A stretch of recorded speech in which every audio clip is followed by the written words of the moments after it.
Welcome everybody to the next in the series of HouseSit Hangouts for HouseSit Match. And I'd like to welcome today Kelly and Andrew, Aline and Gonzalo, all here to talk about house sitting during the COVID crisis. Maybe we could start by you introducing yourselves. Perhaps Aline and Gonzalo, you could introduce yourselves and then we'll go around the block.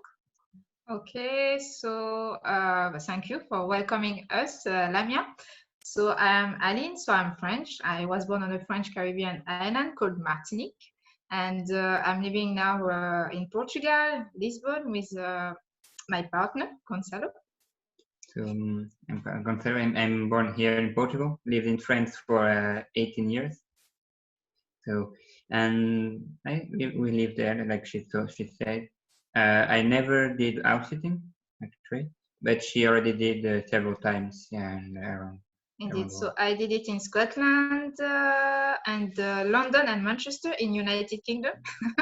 And so now we are preparing our road trip. So we would like to buy a camper van and travel towards Australia or Scotland, because yeah, I do love Scotland, and so we would like to house sit or pet sit in one of those two destinations.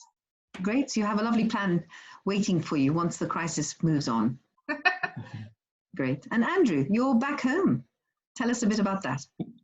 Yeah, so we're back in Sydney now, where we have an apartment that we packed up 4 years ago and started house sitting, which we were doing full-time internationally.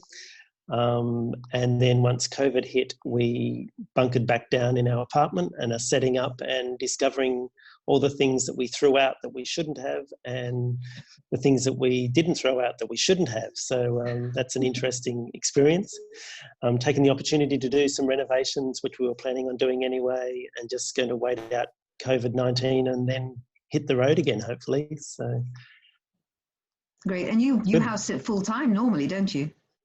Yes, I think we were up to 51 house sits before COVID-19, and we had basically the rest of 2020 planned, including flights and accommodation and another 6 or 7 house sits. But all that's been cancelled and put on hold essentially. So yeah, you know, it'll all work out. We'll be back on the road at some stage. So great. So you have a plan too. Yes, plan B, C, D, and I think we've been through the whole alphabet and back to AA, double B now. So. Great. And Kelly, now you're not in America, you're in London near me. Tell us about you. Yes, I'm locked down in London. I am from the United States, but I've been house sitting for the last 10 years full time. I've house sat throughout Mexico, Africa, Southeast Asia, Europe, and London is one of my very favorite places to house sit. I love this city. So I feel very fortunate actually to be locked down here in a country where I can actually still go out and take a walk with a dog and do that. Talking to friends in Spain and Panama and elsewhere where they're allowed out just for a couple of hours a week. I mean, it's just really getting kind of draconian in some countries. But I was already here in London house sitting, and I had house sits planned. Where I currently am is where I was supposed to be house sitting. And when the homeowners canceled their plans as lockdowns began to happen throughout Europe, they offered me their 3rd floor loft to live in. It's beautiful self-contained loft with a kitchen and everything. And until this is over. So I feel very lucky that I've landed here because I have no home anymore. I just sold my house last year. So I would have been truly homeless. So I'm very, very grateful. Wow, that's really fantastic. I mean, it's remarkable the kindness some people have shown to others actually in the situation. It really is. It struck me sort of every time I talk to house sitters or homeowners, I hear that they've opened their door and said, look, you know, just we don't use this part of the house, please step in. It's just lovely to hear. Mm-hmm. Great. And I feel like I get the best of both worlds because I'm private most of the time, so I can do my own work and get all that done. But then for a couple of hours a day, the 3 of us go out to one of London's wonderful leafy parks and walk their dog and have a great conversation. So I have the companionship as well. So it's I'm really blessed. Oh, that's wonderful. That's lucky. That's great. I'm so pleased. My name's Lamia. I run housesitmatch.com, which is a house sitting platform. We're awfully quiet at the moment for obvious reasons. COVID did take quite a lot of our business, it has to be said, and some people have cancelled their memberships. Other people have actually renewed, saying, we're still with you, we're really pleased, we want to support you. And some people are actually booking their holidays for next year and the year after, believe it or not, and telling me, well, it will post soon. In fact, I've even found house sitters for some of our homeowners looking at the end of the year and in the new year. So there is a little bit of activity, but most people are very cautious right now because travel restrictions, fear, there's a lot of caution, I think, for very good reasons. One of the reasons we have these HouseSit Hangouts actually is to hear people's stories and to kind of connect us and just kind of find out what's going on all around the world. And there are very different sort of reactions, I think, to this COVID crisis, where travel is restricted through the lockdowns. Some airports are shut, some are not shut. But what I think would be interesting to me is if you had a plan before lockdown happened in your country, what did you do in order to deal with the bookings you had? Or was it something that you had to deal with because homeowners approached you? Because we're all house sitters here. Was it something you had to react to when homeowners said, no, we're cancelling, don't come? So maybe you could tell me a little bit about what happened sort of before lockdown and after lockdown with your bookings. Would that be okay? I think it'd be quite interesting. Okay, who wants to start? Yeah, I will. Okay, Andrew. So we keep in contact with all our homeowners prior to SITs. So when COVID started to become evident that it was going to perhaps be a problem, we contacted all our homeowners and started the conversation about we were still committed to coming if we could, and were they still thinking of going, and they came back and said yes. And we just kept that communication channel open. And when it became evident that we wouldn't be able to travel, we contacted them and said, it looks like we'll have to cancel. And they said, we've had the same conversation in the last 24 hours and we're about to contact you and say the same thing. So can we defer this for 12 months? We'd still love for you to house sit for us. You know, we'll be going away again. Please keep us in mind. And even as a result of all those cancellations, we've still kept in contact with our homeowners, and probably in the next week or so, we'll be touching base with them again just to see how they're going and what difficulties they may be having, and getting the perspectives all around the world. So I think the communication channel has been the key thing to sort of that there's no surprises there. So that's very, very interesting, actually. I mean, that's what I'm advising people all the time. Just keep talking. You know, it's just keep them aware of where you are, what your options are, and hopefully they'll do the same. So I think that's wise advice. Kelly, how about yourself? Well, similar to Andrew, I think, you know, it's the constant communication. I do this anyway, though, and I'm sure Andrew does too. I mean, we don't need a pandemic to keep that communication happening before you go to house sit. So I'm always in touch with people. I usually book my house sit several months out, and I'd like to stay in touch with them during that time when I buy my ticket, and you know, just at various sort of touch points, so that we're still on page and making sure everything's okay. I mean, right now, everything was changing so quickly. So it was really hard to make plans. And I didn't want to cancel on people. And I know people didn't want to cancel on me. But COVID kind of cut two ways for me. The house sit that I was supposed to have last month in this very place where I am now became available because someone from America didn't want to take the chance to fly over here in March when that happens. So that's how I happen to get this house sit in this lovely place where I'm staying. So you know, it's one of those things that I just happen to be in the right place at the right time. I happen to be in the city and was able to take this on. And we really didn't cancel the house sit until about 4 or 5 days before they were to leave, because they were planning on leaving right at about the same time the lockdown happened. And because everything was so fluid and changing so much here in the UK, we were in daily contact with what was happening and what they were feeling and what they wanted to do. And of course, you know, safety is the most important thing. And everybody wanted to be sure that I was safe and that they would be safe. And, you know, so that's kind of how it's worked out. And my future house sits for this year, I had a couple of recurring house sits, again, for a couple here in London who have a holiday home in Spain that they wanted to go visit. So they can't make any plans because it's not just about what's happening here in the UK, it's about what's happening in Spain and whether Spain lifts and what happens with the airplanes and, you know, I mean, all of that. There's all these factors that are up in the air. So we're just staying in touch and wishing each other well. And I'm here for them if they want me, and we'll figure it out as we go along, you know? So like everybody else in the world. So the communications are a really good habit to get into in order to kind of just keep those channels open so that you can stay in touch and know what's going on before you make commitments, after you made commitments and so on. But actually COVID has really brought that to the fore, hasn't it? It's highlighted why it's so essential. That, and I think the mutuality of it, you know, that it's, I mean, I can't travel either. I mean, I don't know when London's going to suddenly become, you know, when the UK is going to suddenly open up. So I would be leery of taking a house sit assignment elsewhere in another country, because then I might have to cancel, you know. So I want to be able to fulfill my responsibility and my requirements and agreements with people as they want to with me. So what I'm kind of predicting is going to happen is that as restrictions ease, I think we'll see people traveling more domestically within their own countries.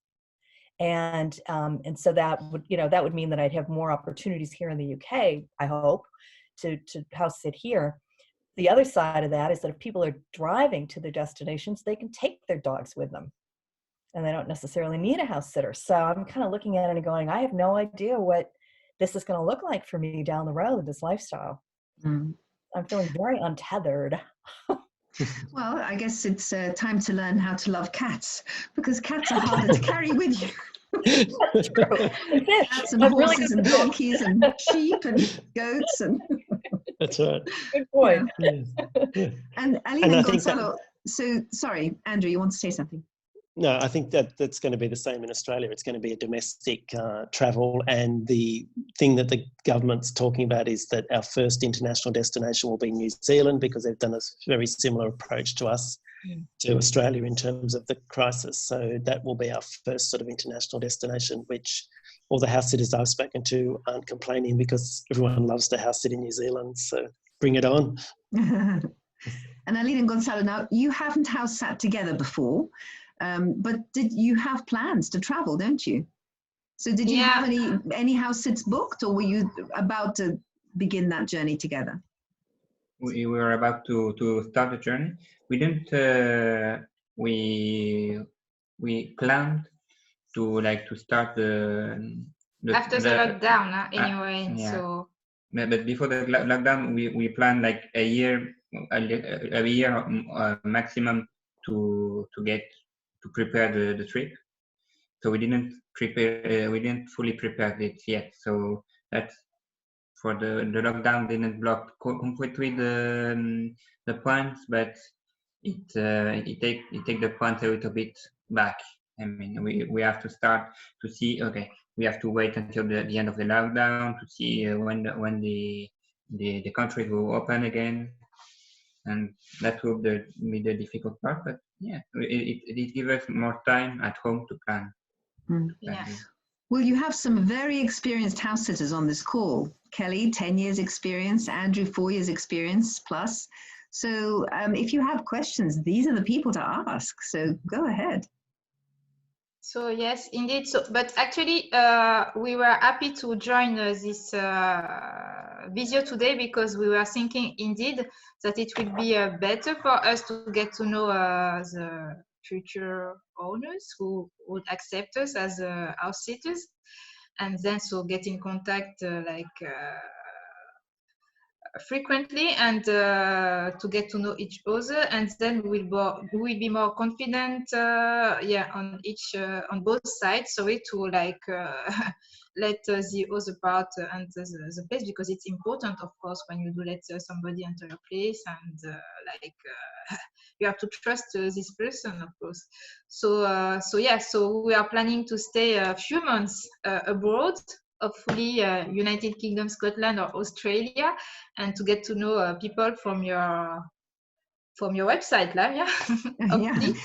And so we do have a cat. We will be traveling with our cat, which is a small gray cat called Billy.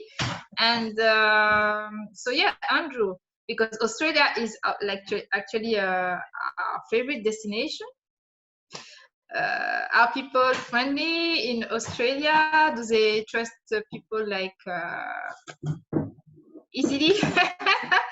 Like traveling with this small cat. Adorable.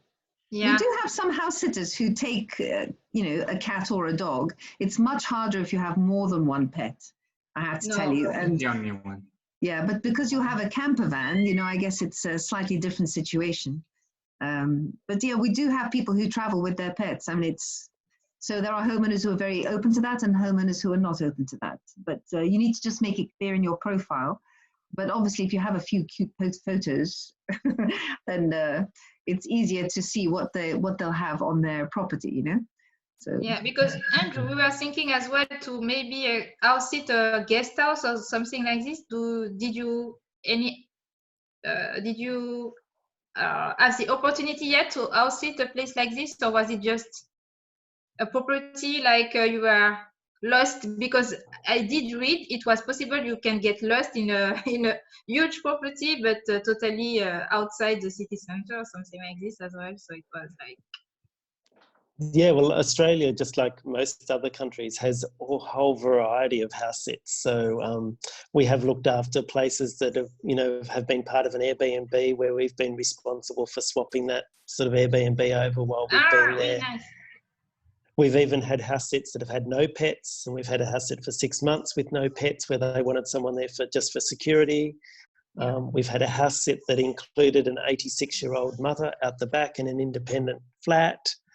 So yeah, there's the variety and the possibilities are really endless. And we find in Australia that people are very generous.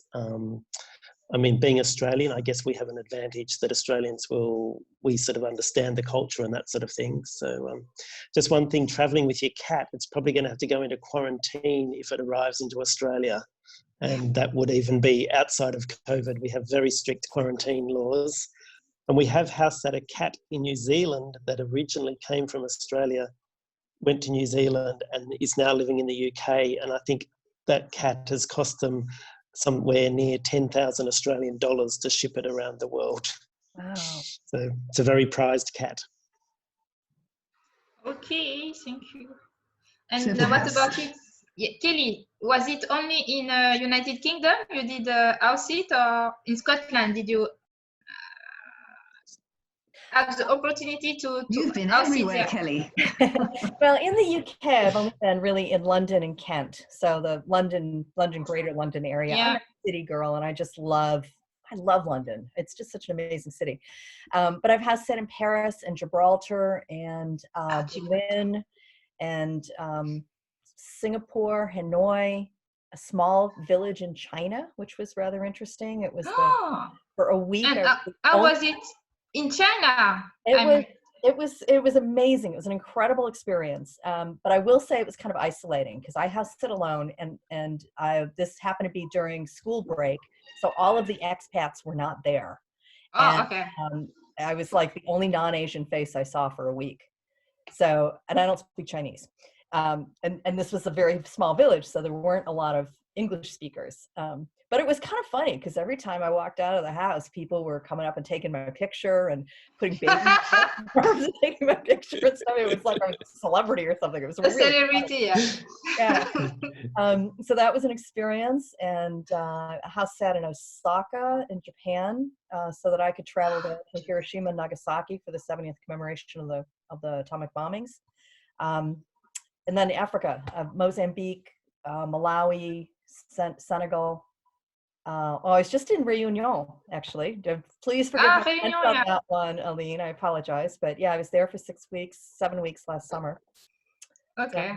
So I sleep around. Japan as well is a good destination, and China, but yeah, we would like to go in Australia. So but Japan is a wonderful, amazing destination as well.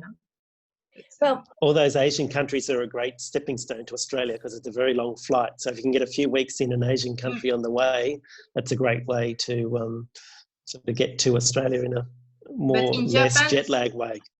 In Yeah. Japan, I'm wondering with a camper van if it would be actually easy to travel because, yeah, I don't know. I think you might want to think about a strategy with your camper van, maybe for Europe and the UK. But then if you're going further afield, it might become really expensive. And then remember, the price of petrol varies so dramatically, or normally, I mean, at the moment, you know, the price is through the floor. But, and then of course, if you have to take your cat with you, you might want to think about, well, okay, Europe and the UK, but what happens after that? Because if the cat's got a passport, then Europe and the UK is absolutely fine. Beyond that, you will hit price and time. There are just elements in that, you know, in that fraction for travel. You just can't shift. You know, you're going to have to pay a lot of money, and the cat will not be with you for all the time. So just think about it and plan it rather than get stuck at the border. Ah, yeah, indeed. HouseSit Match, we've had a variety. Even though we're a small network, we've had all kinds of house sits. So we have house sits in London, big houses, small houses, flats.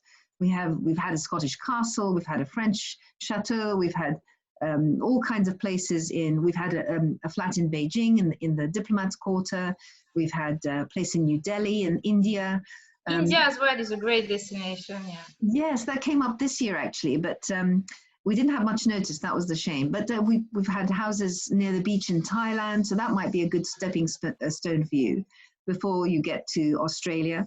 So yes, we're certainly growing in geographies, which is really fun. And I'm trying to keep in touch with all the homeowners so that when the lockdown eases, we'll be back online with more opportunities for you. But do kind of think about your plan A, B, and C, and as Andrew was saying, you know, double A, double B as you go through the alphabet, because it's good to have different routes, different approaches. And if you are working while you're traveling, again, that might restrict you as well, because I know you both have plans to do various things if you're staying for a period of time in a location. But we are working from home. We are like digital nomads, but yeah, well, if it's that's possible. perfect. Yeah, indeed. Yeah. Well, in fact, I think we're all digital nomads. Kelly, you write and you travel and you teach online. Andrew, you also have a portable company, well. don't you? Yes, I have an IT company, so I do software development. So as long as I have internet, I can work from anywhere. And people think I'm wonderful when I answer their emails at 3 a.m. in the morning their time, and it's probably 8 a.m. in the morning my time, wherever I am in the world.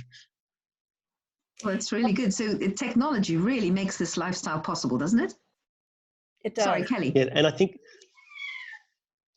think too, that's one of the things about this COVID-19 in terms of transitioning as a house sitter.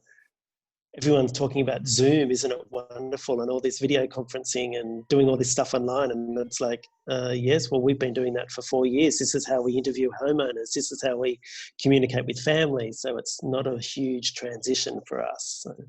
Well, this could be a positive sign for people who've never tried the international communication. Maybe more people will be open to house sitting and meeting people from abroad. Even if we think, yes, they'll probably start with domestic holidays, I think they will gain confidence soon. I'm pretty confident of that. And there'll be pressures on the travel companies to encourage them. So I think it will happen. But I think this technology revolution that we're experiencing, because other people are catching up with us, I think that will help people be more adventurous. I really believe that. Kelly, you had something to say. Well, I wanted to make the point that people that, you know, you have plans to become digital nomads and do this. I think it's also important to recognize that house sitting takes some time. Yeah. So, you know, it takes time to plan. It takes time to interview people and get everything all set up. It takes time to figure out the transportation there. But then you also have the responsibility of taking care of the animals in the home. And so that can really cut into work plans. So it's just something to factor. I hear my dog at the door. Excuse me. House sitter's work is never done. Yeah, that's right. Absolutely. It's funny where we are staying because we don't have any pets, but there's pets in our complex, in our apartment complex. And if we ever see a dog or a cat, it's like we approach it and start patting it. And I'm sure the owners are going, they seem to be very strange with our pets, but we're missing having furry friends. Occupational hazard, yes. Oh, what an adorable dog. Look at that. Yeah. How sweet. He likes wonderful. I'm up in this 3rd floor loft, and he likes to come up here once a day just to get some cuddles. So I hear him outside the door. And always that's adorable. So, what's his name? Alfie. Alfie. It used to be a very popular name for a cockapoo. Yeah. And he does look a little bit like Michael Caine, don't you think? Yeah. Oh, absolutely. Anyway, So sorry for that interruption. No, it's a nice interruption. So what's been the biggest challenge dealing with COVID? I mean, have you been able, for example, to get money back from flights that have been cancelled? Or have you been given vouchers? I mean, what's everyone's experience? It's certainly Andrew and Kelly. I know that Aline and Gonzalo, you haven't actually put money down yet, but Andrew and Kelly, have you had to cancel flights and so on? I've been very lucky. I haven't had to, because everything that I had planned was here in London. I was this month supposed to be in Montenegro, but I hadn't bought the ticket yet. So I haven't had to cancel anything like that. I mean, right now, the biggest challenge for me is just not knowing what my future is. And, you know, there's a lot of opportunity in that too, a lot of excitement about that. So. And how are you managing the visas? Where has there been some flexibility? Because you've been here a couple of months now. My visa here expires in September, and I'm not sure what I need to do after that. I started to research that, so I know the point that I become illegal, and and I'll start working on it. But I need to do a little bit more research on what I need to happen. But that that is a concern, because I know people who are stuck in foreign countries. Mm-hmm. Yeah. Well, at least you have to September. I'm sure we'll all know by then. Yes. Andrew, how about you? Did you lose out on flights or cost of a ticket? Not as yet. Being the frugal travellers we are, we always go for the cheapest deal, which means that I think we had 8 different flights booked with 8 different airlines on 8 different bookings and different accommodation bookings. So, and part of our difficulty is that some of our dates that we're flying are falling outside the cancellation date at this stage. So we've just had to be patient, and some of our flights have been booked with frequent flyer points. So up and at this stage, everything we've applied for, we've been refunded in full or got vouchers for in Australia. So so far we're looking good, and there's a we have the route of going down the credit, getting a charge back through the credit card if they don't provide the service and that sort of thing. So we just sort of wait. When it all started to happen, we panicked and thought we have to cancel everything. And then we thought, no, we don't. We've got time. We can just sort of work our way through it. And trying to get onto airlines and ringing them and that sort of thing has been just, hours and hours on the phone. So we've resorted to social media and messaging them through Facebook or Twitter or whatever, and just sort of putting the message in and then allowing them to respond. So, because we know that they're under a lot of pressure. So, so fingers crossed we won't lose any money. Well done. That sounds like a good approach. Yeah. And what are you all hoping for after the crisis? What's your top of your wish list? I mean, I think that the crisis has kind of made me desperate to travel now. I'm absolutely desperate to get out there. Just the last 2 years, I've been doing just local house sits because my daughter was taking exams and so on. But, when she goes back to uni, there won't be any restriction really. So I'm desperate to get out there.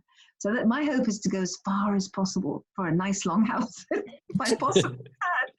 Does anyone else have a like top of the list, wish past COVID? I want to come house sit at Lamia Walker's when she goes away for this long trip. Oh, come and stay. Come for dinner. Yeah, absolutely. Hey, everyone's welcome to dinner when you're passing through. Got in before me. Well, you're all welcome for a glass of wine on my patio, that's for sure. Yeah. I think for us, it's interesting, since we've moved back into our apartment, I refuse to unpack my suitcase. I've put the suitcase in the wardrobe, but it can be zipped up within a matter of seconds and I can be out the door. So my partner says, aren't you going to unpack that suitcase and we can put it away? I went, no, I refuse. I'm still travelling, even if it's in my own apartment. You have itchy feet. Yes, but I think for us, because we had a whole 3 or 4 month trip booked through Canada with several house sits, that would be probably high on our priority.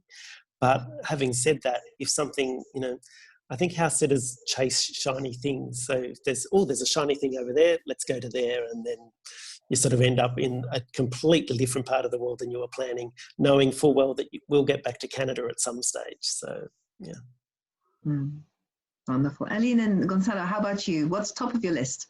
You've told us about Scotland and Australia, but is there one thing each one of you is desperate to do when you house sit? No, actually, we got other destinations in mind, thanks to you. So yeah, we were like focused on Australia and Scotland, but now, yeah, we did hear Kelly was about to Maybe travel in Japan, Thailand, and even China can be nice. So yeah, of course, like Andrew would like, of course, to Canada, but Canada is like maybe after the other ones, but yeah. First more Australia. Australia was the first, the main goal. But we got a more open mind now, of course. So yeah, but yeah. So, but as you said, Lamia, we will think about how to organize ourselves with our camper van, because and Billy Gray is a cat, and yeah. But we are more aware of new destinations, and yeah, so we can't wait as well to to be free again to travel, of course. Well, when you sign up for HouseSit Match, don't forget to put lots of photos of Billy Gray as well as yourselves, and you looking after Billy Gray, because he looks very, very sweet. So looks. Okay. Great. Well, listen, thank you all so much for taking part. I really appreciate it. It's just so lovely to hear your stories and where you're all at and catch up with some of you. Yes, Kelly. Lamia, I just want to say thank you to you. I've loved getting your newsletters and looking at your Facebook page and what you post. You've been so sincere with keeping the community together. And you have a lot of integrity around that. And I just want to thank you for doing that. And it's just such a pleasure to get a chance to see you. Oh, well, we should keep in touch regardless, but thank you. That's a very sweet thing to say. Thank you. You know what? It's just fun. It's just fun to deal with house sitters. I think house sitters are the nicest people in the world, frankly. So thank you for being part of the network. Yeah, and I think that I would reinforce what Kelly said, and it's about the network. That's what it is. It's about the community aspect. And we've got a group of house sitters that we've met as we've travelled. Well, every week we have an online weekly pub quiz that, we just want to catch up with each other once a week. And so I think it is very much that community aspect, and the people that you meet and that sort of thing is like yourself, and that you facilitate through your community. It's fantastic. Well, it's a fun lifestyle, I think. I mean, I don't do it full time by any means, but I really enjoy it, and I hope you continue to enjoy house sitting for years to come. So thank you. I will share the video when it's ready, and I wish you all happy house sitting. See you soon. Okay. See you soon. Bye bye. Thanks Thanks so much. Bye. Bye.